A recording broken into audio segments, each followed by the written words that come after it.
ایک مسلمان ایمان تو لے آیا، اب کتنے مسلمان ہیں وہ زبان سے اقرار بھی کرتے ہیں، دل سے اس بات کو تسلیم بھی کرتے ہیں کہ ہم ایمان والے ہیں، لیکن قرآن مجید کا ایک مقام ہے جہاں پہ اللہ نے فرمایا ہے یا ایھا الذین آمنوا ادخلوا فی السلم کافہ، اے ایمان والو داخل ہو جاؤ اسلام کے اندر۔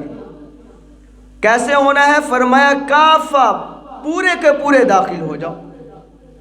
اب سوال یہ ہے کہ ایمان اور چیز ہے، اسلام اور چیز ہے؟ نہیں، بلکہ ایمان تو ہے کہ زبان سے اقرار کرنا، دل سے تسلیم کرنا، اور اسلام ہے کہ اللہ کے سامنے اور اس کے رسول کے سامنے جھک جانا، اللہ اور اس کے رسول کے احکامات کو ماننا، اس کی پیروی کرنا، یہ اسلام ہے۔ قرآن مجید کے اندر آپ پڑھیں گے، آپ نے سنا ہوگا، آپ نے پڑھا ہوگا،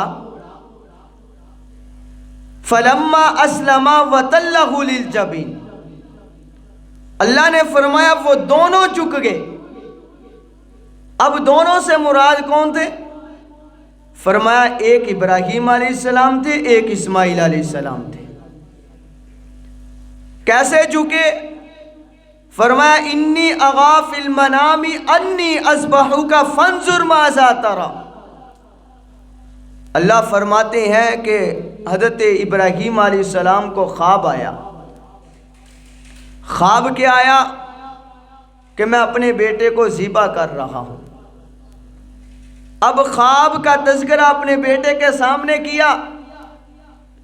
جب بیٹے نے اپنے باپ کا خواب سنا تو کہا کہ ابا جان، آپ نے جو دیکھا آپ ویسے ہی کر گزریے۔ انی اغا فی المنام انی اذبحک فانظر ماذا تری، اے بیٹے میں نے دیکھا کہ میں تجھے ذبح کر رہا ہوں۔ قال یا ابت افعل، اے ابا جی جیسے آپ نے دیکھا آپ ویسے کریے، ما تؤمر ستجدنی انشاء اللہ من الصابرین، اے ابا جان آپ مجھے صبر کرنے والوں میں سے پاؤ گے۔ اب جب حضرت ابراہیم علیہ السلام نے اسماعیل علیہ السلام کو میدان میں لے کے گئے، وہاں پہ لٹایا، لٹانے کے بعد چھری چلائی۔ جب چھری چلائی تو اللہ نے اوپر سے کہا فلما اسلما وتلہ للجبین، او لوگو یہ دونوں میرے سامنے جھک گئے ہیں۔ کیسے جھکے؟ کہ انہوں نے میرے احکامات کی پیروی کر دی ہے، جو میں نے ابراہیم کو دکھایا ابراہیم نے ویسے کر کے دکھا دیا ہے۔ اس کا نام اسلام ہے، اس کا نام ایمان ہے اور اسلام ہے۔ اس طرح کے بے شمار واقعات آتے ہیں کہ اسلام اور ایمان، لوگ سوال کرتے ہیں کیا الگ چیز ہے؟ ایمان تو صرف یہ ہے کہ ہم نے زبان سے اقرار کر لیا، دل سے تسلیم کر لیا۔ اب اللہ فرماتا ہے ایمان تو لے آئے ہو لیکن اسلام میں بھی مکمل داخل ہو جاؤ۔ فرمایا کیسے داخل ہونا ہے؟ حضرت عبداللہ بن عمر رضی اللہ تعالی عنہ ایک مرتبہ جنگل کی طرف جا رہے تھے، سفر میں جا رہے تھے، اپنے ساتھ سفر کا سامان لیا، جا رہے ہیں، جاتے جاتے کہیں رستے میں سامان ختم ہو گیا۔ حضرت عبداللہ بن عمر رضی اللہ تعالی عنہ نے روزی کی تلاش میں، کھانے کی تلاش میں جب ادھر ادھر دیکھا، حضرت عبداللہ بن عمر رضی اللہ تعالی عنہ نے دیکھا کہ ایک جنگل کے اندر بکریاں چرانے والا بکریاں چرا رہا ہے۔ عبداللہ بن عمر اس کے پاس گئے، جا کر کہا او بکریاں چرانے والے میری طرف توجہ کر۔ حضرت عبداللہ بن عمر کی طرف متوجہ ہوا، کہا اے بکریاں چروانے والے چرواہے، میرے پاس کھانے کے لیے کوئی چیز نہیں، میں یہ چاہتا ہوں کہ تم بکری کا دودھ مجھے دے دے۔ اس نے کہا کہ امیر المؤمنین، اے مسلمان میری بات سن، میرے پاس یہ بکریاں بھی امانت ہے، اس بکریوں کا دودھ بھی میرے پاس امانت ہے۔ میں نے اپنے نبی کا فرمان سنا ہے، لا ایمان لمن لا امانت لا، جس کے پاس امانت نہیں اس میں ایمان مکمل نہیں، لہٰذا میں نہ دودھ دے سکتا ہوں نہ بکری دے سکتا ہوں۔ حضرت عبداللہ بن عمر فرماتے ہیں، میں نے اس چرواہے کا ایمان چیک کرنے کے لیے میں نے اسے یہ کہا کہ دیکھو نا، یہاں پر کوئی بھی نہ تجھے دیکھنے والا ہے نہ مجھے دیکھنے والا ہے، چلو یوں کر لیتے ہیں کہ تم مجھ سے ایک کی بکری کی قیمت لے لے، بکری مجھے دے دے، کل جب تم مالک کے پاس جائے گا جا کر اسے کہہ دینا کہ جناب میں جنگل میں بکریاں چرا رہا تھا، میں کہیں اور نکل گیا، پیچھے سے ایک شیر آیا، وہ میری بکری کو کھا کر چلا گیا، تو جا کر اس کو بہانہ لگا دینا، ہیلا بنا دینا۔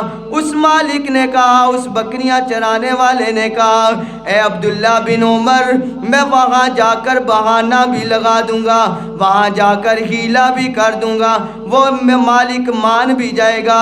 اے عبداللہ یہ تو بتا، کل قیامت کے دن جب میں اس بڑے مالک کے پاس جاؤں گا، وہ مجھ سے سوال کرے گا تو میں وہاں پر کیا جواب دوں گا؟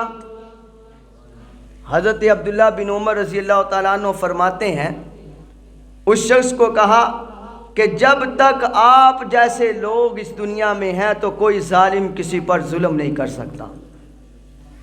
فرمایا کہ یہ اسلام ہے کہ انسان جنگل کے اندر بھی کھڑا ہو تو اس کے دل میں یہ ہو کہ میں اللہ کی رضا کے خلاف کوئی کام نہیں کرنا۔ ایمان اور اسلام، اللہ فرماتے اسلام میں داخل ہو جاؤ۔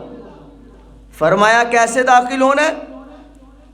حضرت امیر معاویہ رضی اللہ تعالی عنہ جو مومنین کے ماموں ہیں اور ان کی بہن رسول اللہ کے گھر میں تھی، حضرت امیر معاویہ رضی اللہ تعالی عنہ روم کے خلاف جنگ لڑ رہے تھے، اور روم اس وقت سپر پاور تھی، طاقت والی تھی۔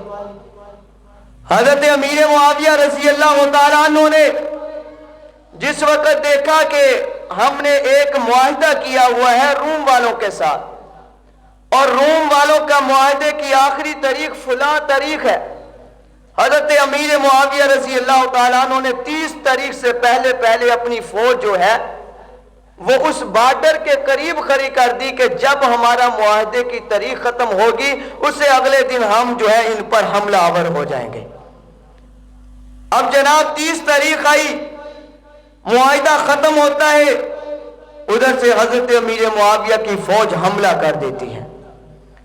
جب حملہ کیا تو ادھر سے ایک صحابی رسول گھوڑے پہ دوڑتے ہوئے آ رہی ہیں، اور آتے ہوئے کہتے ہیں کہ مومن کسی کو دھوکہ نہیں دیتا۔ حضرت امیر معاویہ نے اس کو اپنے پاس بلایا اور پوچھا کہ میں نے کون سا دھوکہ دیا؟ انہوں نے بتایا کہ یوں آپ نے دھوکہ دیا، کافی لوگوں کو آپ نے اس انداز میں دھوکہ دیا ہے کہ ابھی وہ اس تیاری میں نہیں تھے، جنگ کی تیاری میں نہیں تھے، اور آپ نے پہلے ان پر حملہ کر دیا۔ تو جہاں جتنے بھی علاقے فتح کیے تھے، حضرت امیر معاویہ نے حضور کا ایک ارشاد سن کر سارے علاقے واپس کافروں کو کر دیے، اور فرمایا کہ یا ایھا الذین آمنوا ادخلوا فی السلم کافہ، اور لوگوں اسلام میں داخل ہونے کا مطلب یہ ہے کہ مومن کسی کو دھوکہ نہ دے۔ اسلام میں مکمل داخل ہونے کا مطلب کیا ہے؟ حضرت عمر رضی اللہ تعالیٰ عنہ کے بارے میں آتا ہے کہ حضرت عمر رضی اللہ تعالیٰ عنہ اپنے زمانے کے اندر کافی لوگوں سے اجرت لیا کرتے تھے کہ ہم نے جس طرح اپنے ملک کی، اپنے علاقے کی حفاظت کرنی ہے، وہاں پہ تم بھی بیٹھے ہوئے ہو، تمہاری بھی ہماری فوج حفاظت کرے گی کہ تمہیں کوئی نقصان نہ پہنچائے، اس پر ہم نے تم سے اتنی اجرت لینی ہے۔ تو مہینے کے بعد ان سے اجرت لی جاتی، تو حضرت عمر رضی اللہ تعالیٰ عنہ نے ایک وقت ایسا آیا کہ فوج کی کہیں اور علاقے میں ضرورت پڑ گئی. حضرت عمر رضی اللہ تعالیٰ عنہ نے فرمایا کہ جو بیت المقدس کے قریب ہماری فوج کھڑی ہے اس فوج کو وہاں سے لے جا کر وہاں پہ لے جاؤ. فرمایا کہ ہم نے تو وہاں سے اجرت لی ہوئی ہے. جب وہاں کے وزیر نے حضرت عمر کو بتایا، حضرت عمر نے فرمایا کہ پہلے جو ہے فوج نہیں نکالنی، پہلے جو آپ نے کافروں سے اجرت لی ہوئی ہے ان کی اجرت واپس کرو اور ان کو بتا دو کہ ہم آپ کی حفاظت فی الحال نہیں کر سکتے کیونکہ ہمیں فوج کی کہیں اور ضرورت ہے، اس لیے ہم آپ کا جو اجرت ہے آپ کو واپس کر رہے ہیں. میرے بھائیوں، یہ تھی اسلام میں داخل ہونا، جیسے صحابہ نے داخل ہو کر دکھایا ہے اور فرمایا کہ اے ایمان والو اسلام میں مکمل کے مکمل داخل ہو جاؤ. عبادات کے لحاظ سے، عقائد کے لحاظ سے، معاملات کے لحاظ سے، معاشرت کے لحاظ سے اور اخلاق کے لحاظ سے یہ 5 چیزیں ہیں. جو مسلمان ان 5 چیزوں کو اسلام میں داخل کر لیتا ہے وہ مکمل داخل ہو جاتا ہے. عقائد کیا ہے؟ عقائد اللہ پر ایمان لے کے آنا کہ اللہ کے سوا کوئی معبود نہیں. لا الہ الا اللہ پڑھا تو ہے، اس پر عمل کرنا بھی ضروری ہے کہ اللہ کے سوا کوئی معبود نہیں ہے. وہی مشکل کشا ہے، وہی حاجت روا ہے، وہی دینے والا ہے، وہی بیٹا دینے والا، وہی بیٹیاں دینے والا، وہی چاہے تو کچھ بھی نہ دے. لا الہ الا اللہ پڑھا ہے. فرمایا عقیدہ پکا ہونا چاہیے. عقیدہ کمزور ہوگا اور جناب عمل جتنے مرضی کرتا رہے جنت میں جانا مشکل ہو جائے گا. عقیدہ پختہ ہے، عمل کمزور ہے تو جنت میں جا سکتا ہے. اب نبی پر ایمان لے کے آنا کہ میرے نبی کے بعد کوئی نبی نہیں ہے. انا خاتم النبیین لا نبی بعدی، میرے نبی کے بعد کوئی نبی نہیں. کتابوں پر ایمان لے کے آنا، اسی طرح فرشتوں پر، رسولوں پر، سارے کے سارے رسولوں پر ایمان لے کے آنا، اور اسی طرح فرمایا کہ آخرت کے دن پر ایمان لانا کہ ہم نے دوبارہ اٹھایا جائے گا. یہ عقائد ہے. عبادات، فرمایا کہ عبادات میں سب سے پہلے نماز کا حساب ہوگا. میرے پیغمبر علیہ الصلوۃ والسلام کے تو اللہ نے نماز کا تحفہ دیا، نماز کا تحفہ دیا. میرے بھائیوں، نماز ایک ایسی چیز ہے، یہ پہلی امتوں میں بھی تھی، پہلی امتوں میں بھی نماز تھی. قرآن مجید میں مختلف مقامات پر اس کا تذکرہ آتا ہے. اللہ تعالیٰ نے فرمایا فنادتہ الملائکۃ وہو قائم یصلی فی المحراب. حضرت زکریا علیہ السلام کی نماز کا تذکرہ اللہ قرآن میں یوں کرتا ہے. اسی طرح حضرت موسیٰ علیہ السلام اور ہارون علیہ السلام کی نماز کا تذکرہ اللہ نے وَأَقِیمُوا الصَّلَاةَ وَبَشِّرِ الْمُؤْمِنِينَ کے طور پر کیا. اسی طرح حضرت شعیب علیہ السلام کو جب قوم نے برا بھلا کہا تو اللہ نے فرمایا یا شعیب وَصَلَاتُكَ تَأْمُرُكَ أَن نَّتْرُكَ مَا يَعْبُدُ آبَاؤُنَا. وہاں بھی نماز کا تذکرہ کیا. عیسیٰ علیہ السلام کی نماز کا تذکرہ فرمایا وَأَوْصَىٰ بِالصَّلَاةِ وَأَوْصَانِي بِالصَّلَاةِ وَالزَّكَاةِ. اور فرمایا کہ لقمان علیہ السلام اپنے بیٹے کو وصیت کرتے ہیں، فرماتے ہیں یا بنی اقم الصلاۃ، اے میرے بیٹے نماز کو قائم کرنا. اور اسی طرح بنی اسرائیل سے جو اللہ نے وعدہ لیا ان کے بارے میں بھی نماز کا جو تذکرہ ہوا، فرمایا اقیموا الصلاۃ وآتوا الزکاۃ، نماز کو قائم کرو. لیکن ساری امتوں میں نمازیں تھی، اسلام نے جو نماز کو اہمیت دی ہے ایسی اہمیت کسی مذہب نے نماز کو نہیں دی.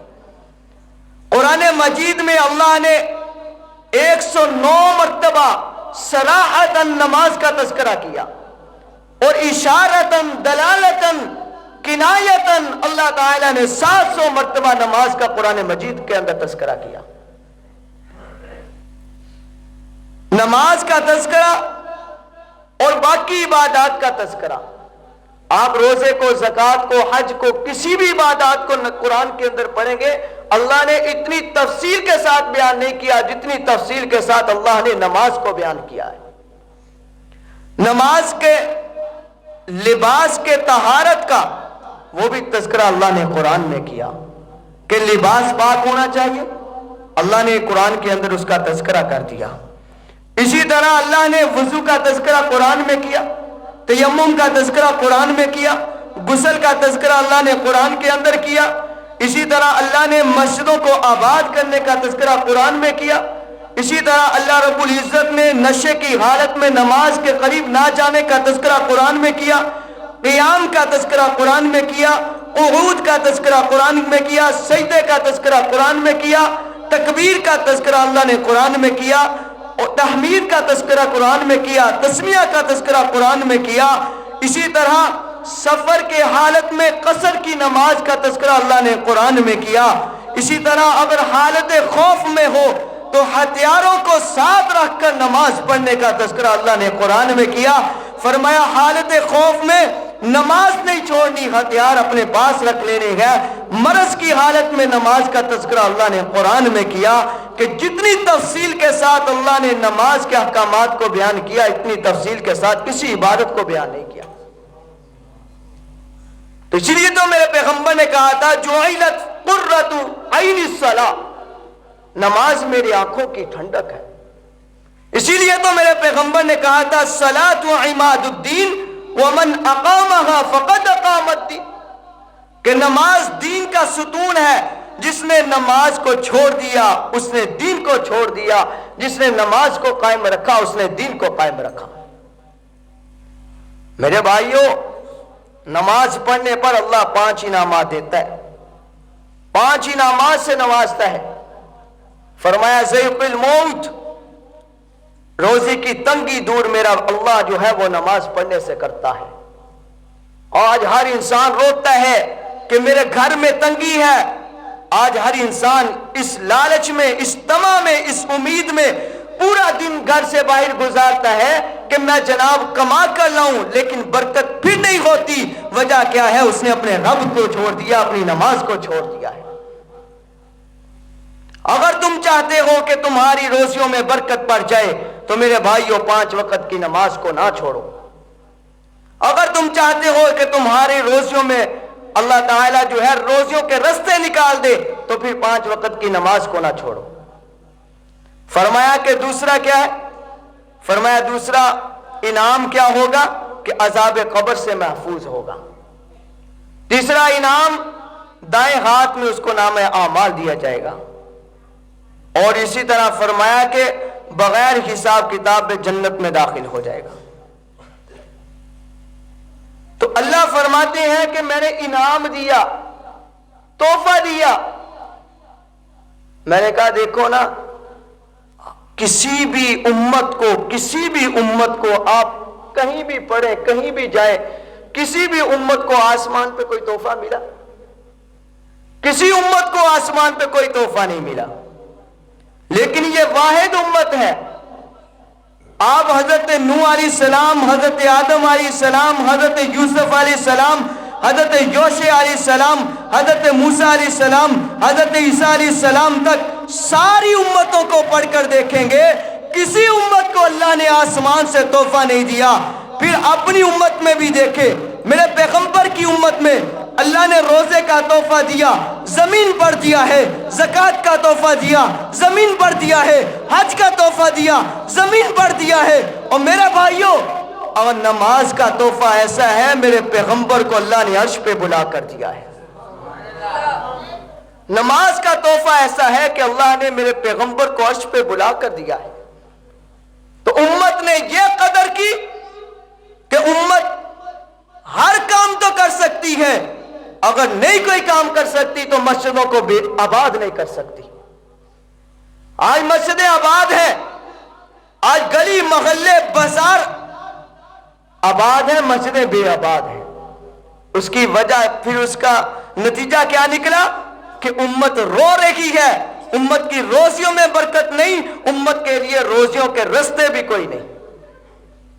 خدا کے لیے حضرت حسین کا نام لینے والوں, حضرت حسین تو کربلا کے میدان کے اندر جہاں ان کا بھائی شہید ہو رہا تھا ان کی آنکھوں کے سامنے، جہاں ان کے بیٹے شہید ہو رہے تھے ان کی آنکھوں کے سامنے، جہاں ان کا بھائی عباس بن علی، جہاں ان کا بھائی عمر بن علی، ابو بکر بن علی، عثمان بن علی، جہاں ان کی آنکھوں کے سامنے شہید ہو رہے تھے، وہ پھر بھی کربلا کے میدان میں نماز کو نہیں چھوڑ رہے تھے، وہ پھر بھی نیزوں کی حالت میں نماز کو نہیں چھوڑ رہے تھے۔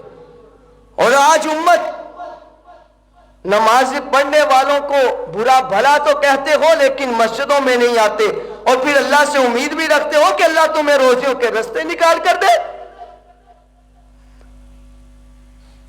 ایک ایسا انسان بھی دنیا میں گزرا ہے کہ جس رستے سے نمازی گزرتے تھے نا، جس رستے سے نمازی نماز پڑھنے والا قرآن پڑھنے والا گزرتا تھا، وہ اس کو برا بھلا کہتا تھا، لیکن جب وہ فوت ہوا، قبر کھولی گئی تو کیا دیکھا کہ وہ قبر میں موجود نہیں ہے۔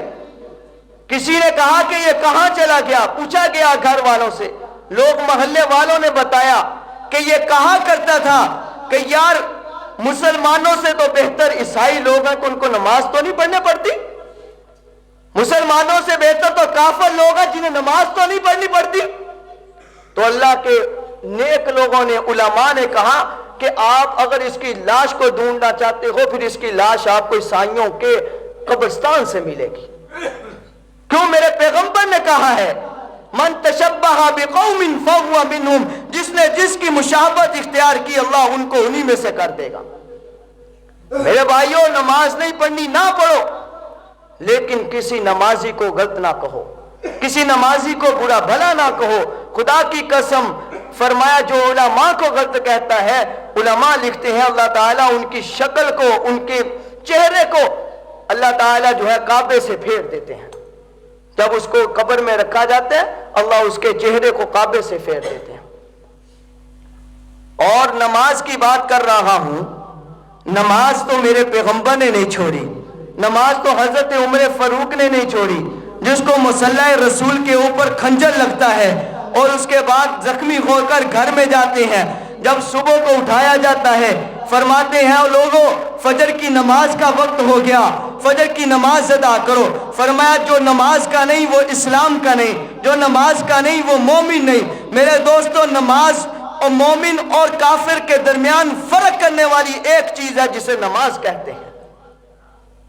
وہ میرا پیغمبر جس کے لیے اللہ نے یہ پوری کائنات کو سجایا ہے، جس کے لیے اللہ نے زمین کو بچھایا، جس کے لیے اللہ نے آسمان کو بغیر ستونوں کے کھڑا کیا، جس کے لیے اللہ نے چاند کو چاندنی دی ہے، جس کے لیے اللہ نے سورج کو روشنی دی ہے، جس کے لیے اللہ نے ستاروں کو جگمگاہٹ دی ہے، جس کے لیے اللہ نے آدم کو پیدا کیا ہے، اللہ نے موسیٰ کو پیدا کیا ہے، یوسف کو پیدا کیا ہے، یوسف کو حسن دیا ہے، حضرت یونس علیہ السلام کو پیدا کیا ہے۔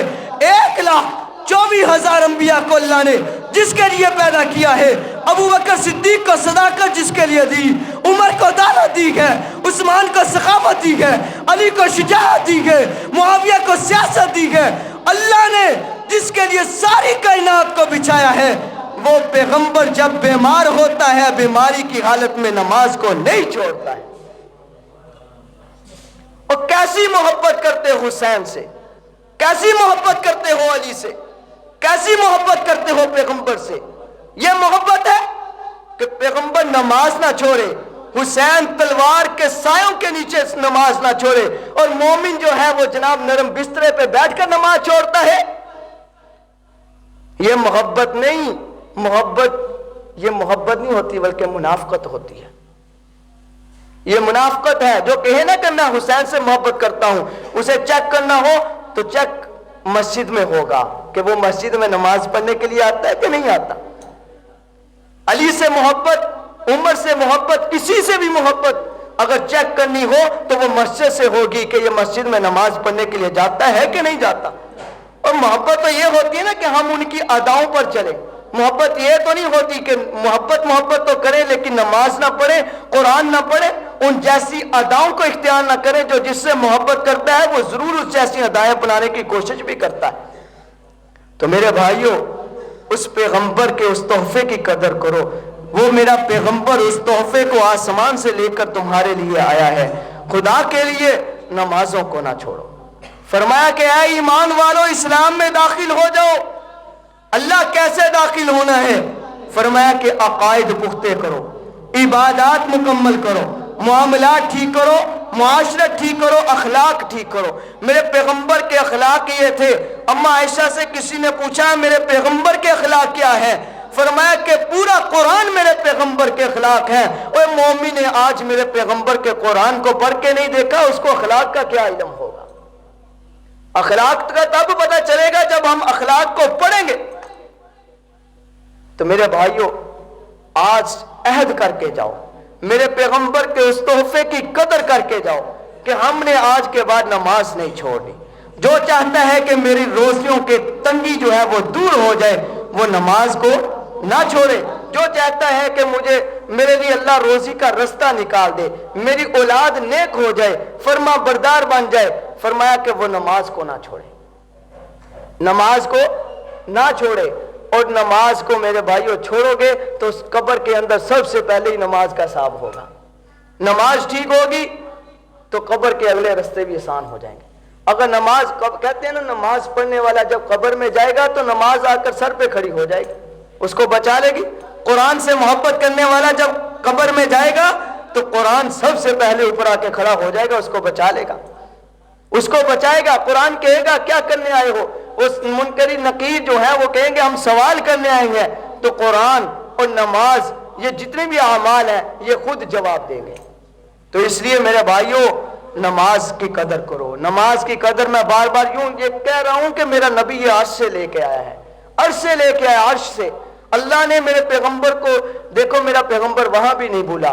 فرمایا اللہ میں نے بھی معراج کر لی، سارے نبیوں نے معراج کر لی ہے، میری امت کی معراج کیا ہے؟ فرمایا الصلاۃ معراج المومنین، تمہاری امت کی معراج وہ نماز میں ہے. اللہ تعالیٰ جو ہے ہمیں عمل کرنے کی توفیق عطا فرمائے. آخر دعوانا الحمدللہ رب العالمین.